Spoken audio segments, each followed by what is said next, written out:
Samantha हमेशा से सोचती थी कि उसके परिवार का घर साधारण था, कुछ भी खास नहीं। एक शांत पड़ोस में स्थित यह एक आरामदायक 2 मंजिला घर था, जिसमें एक सफेद पिकेट बोर्ड और एक अच्छी तरह से रखा गया बगीचा था। फिर भी जैसे ही उसने एक दोपहर धूल भरी अटारी में घूमते हुए उसकी नजर कुछ असामान्य चीज पर पड़ी। दूर कोने में भूली हुई पेटियों के ढेर के नीचे उसने फर्श के तख्तों के नीचे छिपा हुआ एक संकीर्ण दरवाजा देखा। जिज्ञासा पर आश्चर्यचकित होकर वह घुटने के बल बैठी और उसे खोला।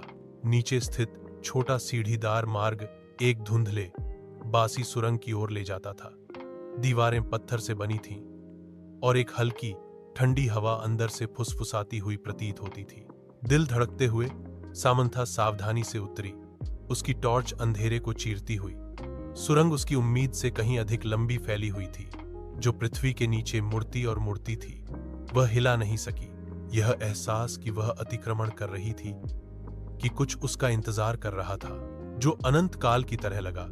उसके बाद सुरंग आखिरकार एक छिपे हुए कमरे में खुल गई। दीवारें पुरानी बुकशेल्फ से भरी थीं, अजीब चमड़े से बंधी हुई किताबों से भरा हुआ। कमरे के बीच में एक पुरानी मेज धूल भरे कागजात और पत्रिकाओं से घिरी हुई थी। जैसे ही सामंथा दस्तावेजों को पढ़ रही थी, उसके हाथ कांप रहे थे। रिकॉर्ड डीएस ने वर्जित अनुष्ठानों और गुप्त समाजों की बात की।